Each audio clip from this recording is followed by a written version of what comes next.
coming up a lot when speaking to the recruitment and search firm owners on our program is around like, how do I stand out in the marketplace? How do I be different? And it's a good question.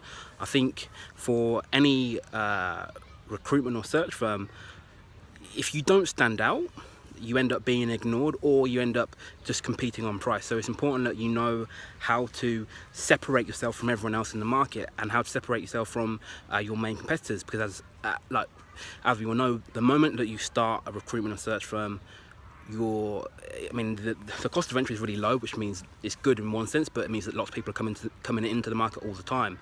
But it also means that the moment that you start, you're competing with the big boys. There's none of this. It's not like a sport where there's a league, there's a Premier League and a Conference League. It's like the moment you set up a firm, you're competing with the big boys for the same roles. So it's important that you stand out. Now, when this subject comes up, my advice is always the same. Like, if you want to stand out in the market, you have to do things differently.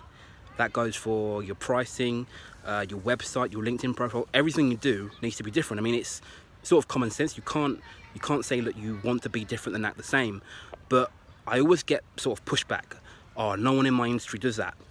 No one in my market behaves that way. Well, if that's the case, that's a good thing, because the more different you can be, the easier it is to stand out. But on top of that, like, the moment that you decide to do things differently to stand out, so maybe it's a case of, oh, no one in my industry does retainers, but I'm going to start doing retainers, or everyone works at this fee, I'm going to work at a higher fee, or everyone markets and promotes the business this way, I'm going to do something else. The moment that you do that, the moment that you do something different, you're going to get criticism. You're definitely going to get it from your competitors, probably going to get it from your peers, you might get it from your family members. Occasionally you'll even get it from employees as well. But one thing you need to remember, that every critic has their own agenda, right? Every critic's got their own agenda behind what they're saying, and usually, or always, it's not about you. It's about how what you're doing is how you're behaving is making them feel.